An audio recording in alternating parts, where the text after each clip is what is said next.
If the most conceptual act of life is being oneself, be assured the most intellectual one is to question oneself. History bear witness that only those who walked parallelly the path of both concept and intellect are the ones who gifted humanity the routine smile. Hi all, this is Anshu Jain and you're watching another interesting episode of the Routine Smile, the strategy of living. And we have in conversation with us a stimulating persona, an innate intellect, and a salient yet simple strategist with a clear vision on what he needs in life. He walks so practical yet stands on principles. A peace lover, an avid fan of reading, and a chip of humanitarian block. Let's welcome the combo of wit and wisdom, Mr. Akshay Randeva. Welcome to the show, Mr. Akshay, and thank you so much that you have spared some moments of your precious time to spend with us.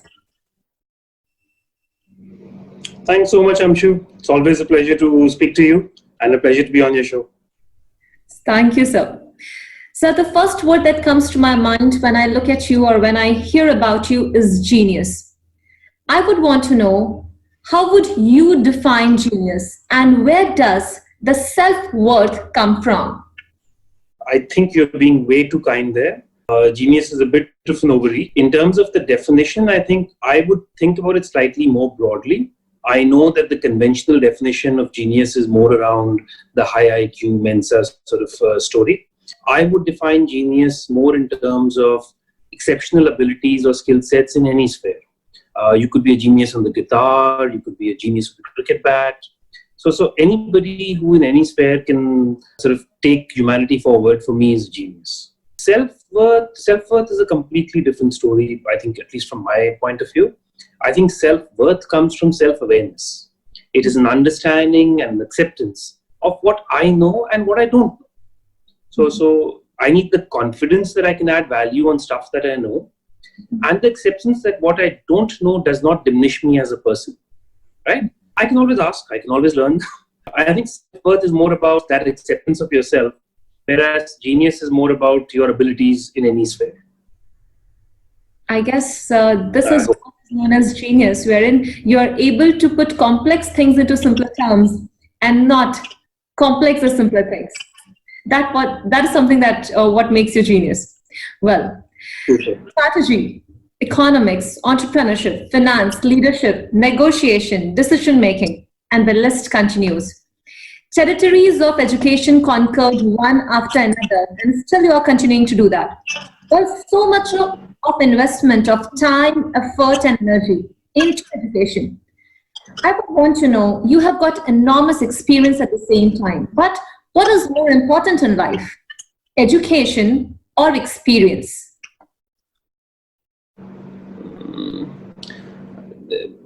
I don't think this is an either or sort of a question, to be honest with you. Education and experience are both tools. They help you to learn or to gain an understanding.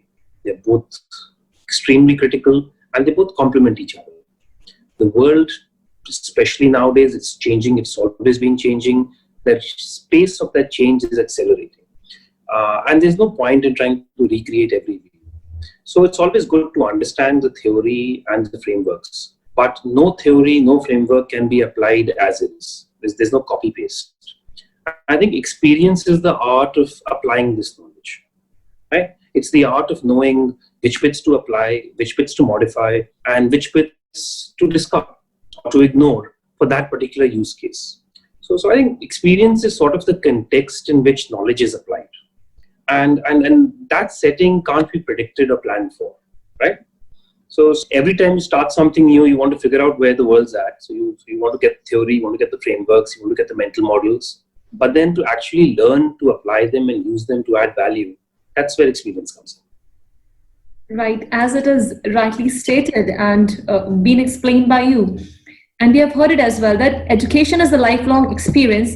Experience is a lifelong education. And when they both merge, then there we get the expertise. Absolutely, that's it. Yeah. Well, when you talk about education, experience, one term that comes to our mind is knowledge. Knowledge is like an ocean. There is no limit to it. I would like to know what should be the base of the knowledge. Should it be deep or broad? So, okay, this is another one of those, it's not either or. I'll narrow it down to sort of be able to explain it with a smaller use case. Let's think about it from a career perspective, right? That helps to narrow it down. And I think that the way to think about it may be like an upside down T. So you take a T and you make it upside down. And the base of that T is the broad set of skills that you need to do anything, right? It's communication skills, it's empathy, it's knowledge about math, science, English, so on and so forth, right? And then on top of that, you've got the STEM, right? And that STEM is a narrow but very deep understanding of any one particular area. Needless to add, this is very contextual. So depending upon, so if you're a strategy or a management guy like me, that base needs to be very broad. That STEM can be not so narrow, right? Whereas if you are, say, a neurosurgeon, an AI researcher, that base can be really, really narrow, but the T needs to be really, really tall, right? So I think it's a little bit contextual, and it's between the sort of how broad the base is and how deep that STEM is. And that's the sort of conventional understanding of how you should think about it. Personally, if you ask me, I think it's a little bit more complicated than that. I am personally fairly fascinated by the multidisciplinary skill set. So what happens when you take a guy like Steve Jobs and make him do a calligraphy course, right? And he's spoken, I think, quite a bit about the fact that Apple products attention to typography and font, and that's where it came from, right? So whenever you have peaks in your stems, right? So think about it like a U. And you've got different sets of areas which you know quite a bit about. I think the interaction, the ingenuity increases manifold. So that's where I am. I think it's not just one area. Try and see wherever your interests lie and learn a lot more about those, which is why I think you sort of see that in my own education experience. Yeah, I guess it is completely interlinked.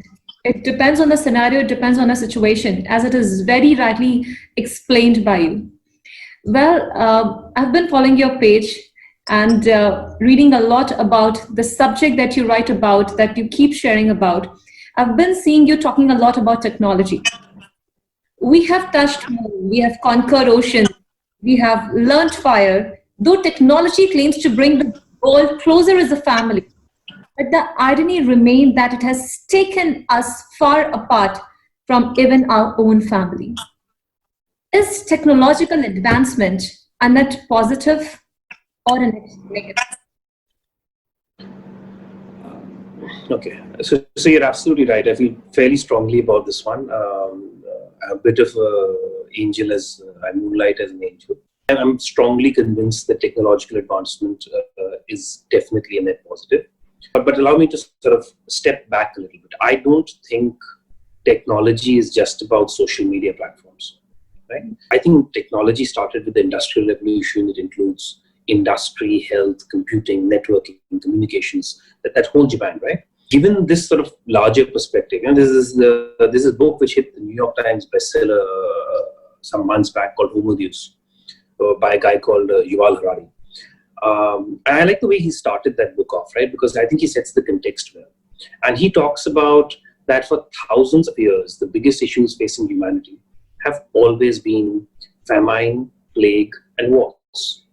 Right? And you don't really think about it, but over the past couple of decades, and it's only been a couple of decades, mankind as a whole has largely reigned in these issues. Right?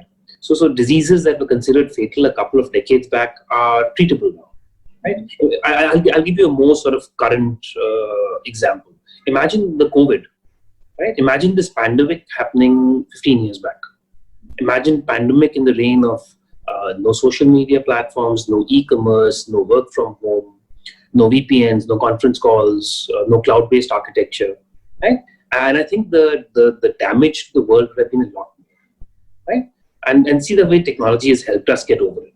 I do realize, and I think it must be appreciated, so I'll end by saying that technology is definitely a tool, and we need to be careful that we don't confuse means and ends. Especially with the advent of social media platforms and your AR, VR interfaces, There's new challenges that have been thrown upon us, as well as new opportunities always. And debatably, that pendulum has swung a little bit far, and we think that we're getting alienated. But I have a lot of confidence that we as humanity, we just need to find a new balance with these new tools. And I'm sure we will. Yeah, it's all about striking that balance. It is all about maintaining that equilibrium, that totally depends on us. If you remember during the advent of newspapers as well, people were equally worried that we would forego the stimulating pleasure of early morning conversation at all. But slowly and gradually people accepted it. Same is the case with technology as well. But having said that, it totally depends on us. If we are using it for the constructive purpose or the destructive purpose. It has provided us with... Right. Well, you have been dealing with people professionally, personally, in multiple ways. I would want to know from you, how important do you feel is the concept of feed a man a fish one day or teach a man to fish for a lifetime? What I mean to say is, how to strike that balance between helping someone and teaching them to help themselves? It's a very timely question, especially in the world that sort of seems to be moving to socialism fairly quickly. I think it's not so much about balance. On this one, I think it's very much the latter. We have to help people think for themselves. It's very much going to be teach a man to fish versus give a man a fish. The best way I can sort of relate that personally is that I often spend a fair amount of time talking to sort of younger professionals, students, startup entrepreneurs. And typically the questions that I'm asked are around helping them think through their career choices. Mm-hmm. And very often the first time somebody comes up to me, the way they phrase the question is, what do you think is the best choice? What should I do?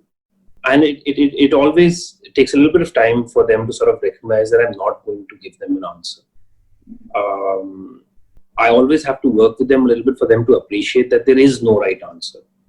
So what I did in terms of the career path that I followed is not necessarily the correct path for them, right?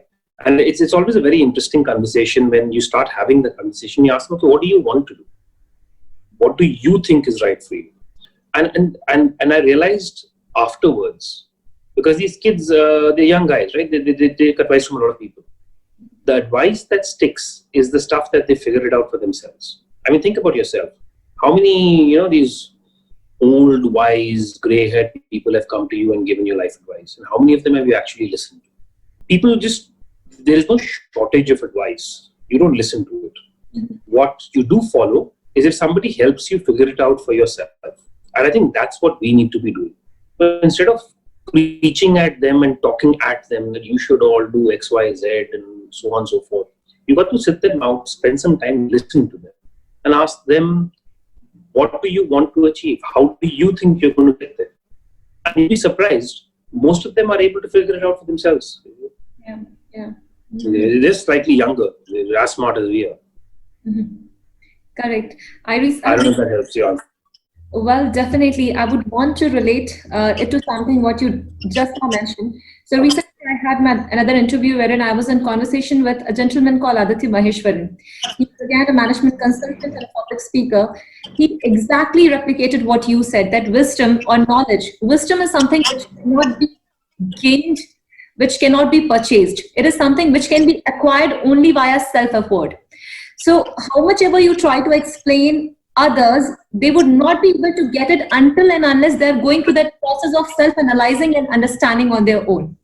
So self-help always helps better in every possible way. Because the process, when you go through that process, the learning is eventually much more than what you will get as a packed gift from someone else. Great, sir. Sir, well, when we are talking about the perception of right and wrong, it is such a broad subject. And the young minds are the future of our world.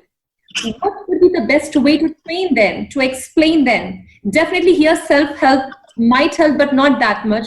They need some kind of advice that what is right and what is wrong for them. I don't think there's any real difference in saying that, hey, I'm going to tell you what is right or wrong and you do it because I told you. Or you say, no, no, no, I'm not going to tell you. I'm going to train you or teach you. Because both are starting with the sort of presumption that I know better. I find that a little presumptuous, right? I think what we need to do is we need to help them gain the confidence to follow their own internal compass, right? I belong to the school of philosophy which believes that everybody does have an internal compass. Everybody does know what is right or wrong or good or bad or good for them and not so good for them, right? I think what happens is that youngsters these days face a lot of pressures with all of these social media platforms and peer pressures and being in and not being so in. It sometimes becomes very difficult for them to do the right thing. But that doesn't mean that they don't know what the right thing is. So I think this is not about preaching to them what is the right thing. It is about giving them the confidence to follow their heart, to do what they know is right, and not get led astray because of whatever sort of set of pressures they feel. Right? Yeah, yeah. How wonderfully have you explained this? I guess it is not just about the youngsters, but it is applicable to all of us. From within, in the core, we are all aware of what is right and what is wrong. Somewhere we know. We all are driven by those principles, certain set of values. And it all depends on our conscience, as you have rightly portrayed. Well, if you could teach everyone in the world one concept, what concept would have the biggest positive impact on humanity, according to you? Exactly the opposite of what the question implies, actually. I think more harm is caused by people trying to tell other people what to do than by anything else. So if there's one concept that you sort of want to get across, the concept would be take responsibility for yourself. Understand yourself. Take responsibility for yourself. Be the change you want to be in the world. Wow. I know it's a bit of a cliche, but I really, really mean it. There are so many people in so many environments that we come across, and I'm sure you've come across, who will say, this is the same thing, starting with kids. You give them the confidence to do the right thing. Similarly, it's the same with adults, right? They know what they're doing is not the appropriate thing to do, but whether it's business exigencies or social exigencies or whatever it is that they've manufactured in their heads to be the excuse to do what they're doing, right? I think if all of us can just take responsibility for themselves and be good people themselves, the rest of the world will sort itself out.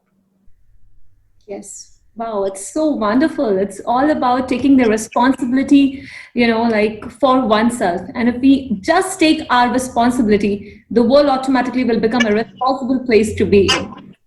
Greater. So, everyone, all of us go through certain experiences in life which bring a lot of change, a lot of alteration within us as a person, as a human being. What life-altering things have you gone through, or any such experience that you would remember forever? Your college days, your childhood, current days, anything? There's probably quite a bit because we are, after all, a product of our circumstances and our experiences, right? But I think the one that I'll mention in this is going to be one that will catch you. So it's fairly obvious and in your face and nobody mentions it. And I think that's the reason I want to mention it. And that's children. Having children, being in the role of a parent, and taking responsibility of a young life. I think there is no better teacher in life. I don't think anything helps you grow up faster, learn patience faster, understand that it's okay to be right and keep quiet, and understand that there's somebody else's needs are more important than yours, and so on and so forth, than children. So I think, the one experience that I think is the most life-altering for most of us, which we sort of least talk about, is parenthood. True. I can so very correlate with you. It's like parenting is one such thing which teaches us everything, whether it's about patience, whether you talk about positivity, whether you talk about humility. One role and it provides you almost everything. Well, so one of your recent posts, which says, if you want to make God laugh, tell him about your plan. You caught me on this one.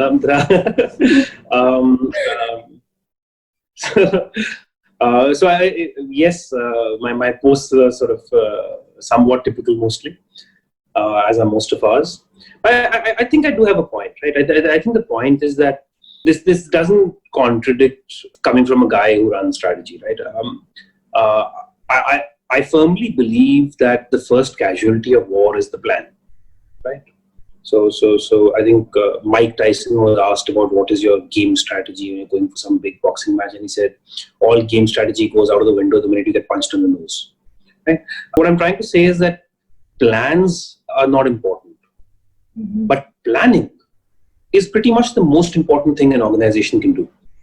So plans nothing, planning is everything, right?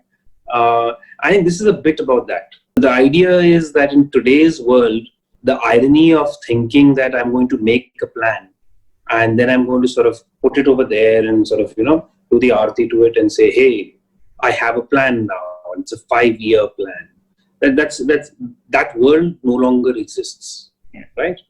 I think what we need to be doing now is constantly looking into the future, constantly revisiting our plans. So I don't think the planning process is going to ever stop, right? I think that's a little bit what I'm alluding to over here. So when you think about your life, right? And I'm sure that you had a plan for your life last year, and you had a plan for your life 3 years before that, and you had a plan for your life 5 years before that, and you'll have a plan for your life 5 years from now. And none of those plans is how your life is going to turn out. But each of those plans was critical for you to make the actions and make the decisions you made at that time, right? So planning was critical. Yes. Having the plans is definitely one thing, but planning for it is altogether a different thing. And that's when the execution comes into picture. Well, it was such an insightful conversation, wonderful messages that I have received from you. We have been discussing about such wonderful and in-depth subjects. Now, I would want to go on a lighter note, and we have got another round that is rapid fire round, wherein I'll be asking you certain questions, and you will have to answer me as soon as possible in a line or two or in a word. Up to you. Shall we begin? Yeah. Great. Sure. Okay, so here comes the first question. Which of your accomplishments are you most proud of? This is one probably you don't know about, but I was in the top 3 in national show jumping when I was a kid. For some reason, I am very proud of that. Wonderful. Which piece of art, maybe book, music, movie, most influenced the person you are today? Ooh, lots of books. I'm so sorry. It's definitely books, but there's so many of them. Okay, so for a voracious reader like you, it is certainly tough. Okay, what's the single best piece of advice you ever received? Single best piece of advice I ever received from my dad. Back in the day, when I wanted to make a decision to move to the Middle East, and I knew nobody in the Middle East, my family knew nobody in the Middle East, and I was based in London, and it didn't make a lot of sense to them. And I was having this chat with my dad, and he said, "Are you sure?" I said, "Yes, I'm sure." He said, "Then why are you asking?" I think that was very, very helpful for me. Great. All right. What's the greatest risk you have ever taken? Greatest risk I've ever taken. I invest in startups, and I think that when I started that, it was a great risk that I was taking because I knew absolutely nothing about either startups or investing in them. But I was very interested in technology, so I thought I'll try. Wonderful. So we're getting to know more about you. Okay. What was your first impression of me? Very hardworking and very focused. You could tell me what I had posted on my social media. You quoted me on that one of the questions. That was very worrying. I thought nobody read that stuff. Great. Wonderful. What is the most embarrassing thing that you have ever done? Ooh. Unfortunately, a lot. I was a fairly naughty guy back in college. I don't look like it right now, but I was. So I've gotten into a fair amount of trouble. I think the most embarrassing is being caught in Varanasi on the roads when they had a curfew, because we confused 6 p.m. with 6 a.m. All right, not the right time to tell this now. Okay. What is that secret obsession that no one knows about? Poetry. Poetry. Wow. Okay. What would be the title of your autobiography? A drum beats for me. I hear it louder every day. Okay. Great. And here comes the last. When are you the happiest? When I'm surrounded by my family, the kids. It's when you're coming back home and that first 2 minutes of the hello with the kids. Yeah, I think that's my best moment of the day. Yes, I guess all of us go through the same, can feel the same. Well, it was such a pleasure speaking with you and such a deep and insightful conversation. And at the same time, it was fun-filled. I thoroughly enjoyed this session with you. Thank you so much, Mr. Akshay, for joining us today for the Routine Smile. I'm pretty sure this segment would help people in multiple ways to know what should be the strategy of living. Thanks so much, Anshu. It was very, very nice for you to have me on the podcast or on the webinar, whatever you call these things nowadays. And it was a pleasure speaking to you. I look forward to it. Thank you. Take care.